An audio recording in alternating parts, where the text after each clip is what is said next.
เอาไปจะได้เท่าไหร่จับไปมาขายกระป๋องเบียร์ได้ซื้อเงินซื้อขนมมาทำจับไปมานี่มานะแม่นี่เก็บเอาให้หู้เฮ็ดหู้หากิน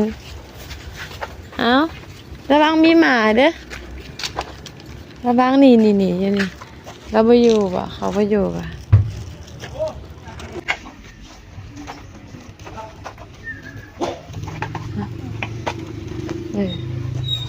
โบกัสติ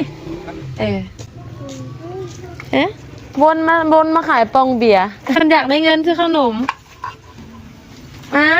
เอาให้หู้บัดนี้นะไปเพิ่นอยากได้เงินซื้อขนมไปโรงเรียนมาขายปองเบียร์ไปเ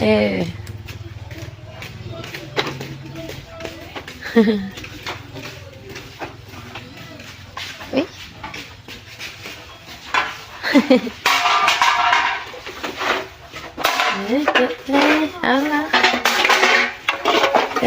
จะได้เงินครั้งแรกแบบนี้แหละเก็บกระป๋องขายนะ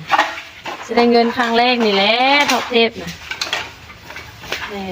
เบิ่งว่าจะได้เท่าใด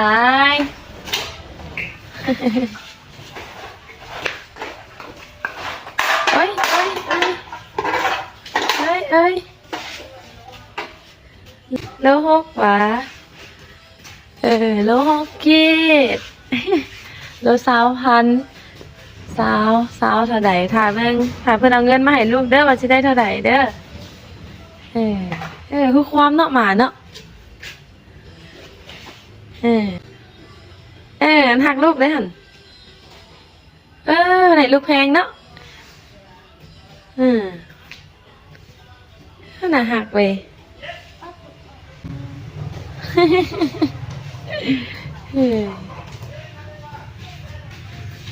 เด้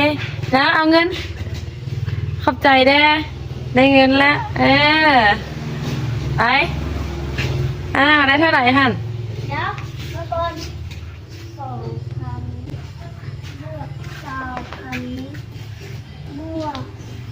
10,000เป็นเท่าไหร่32โอเคไปขายปองเบียร์ได้กลับมาซื้อขนมนี่พวกกินเอาตัวนั่นเอาพี่เอาตัวพี่นี่ตัวเผือกนี่ปะเดี๋ยวทางนี้เอาไม่เป็นไร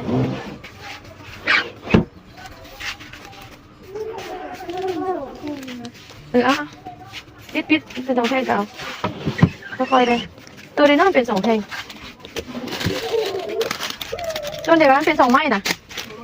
ไปจะพันก่อนเจ้า9,000อันนี้จะพัน2,000ลูกจะอันนี้2,000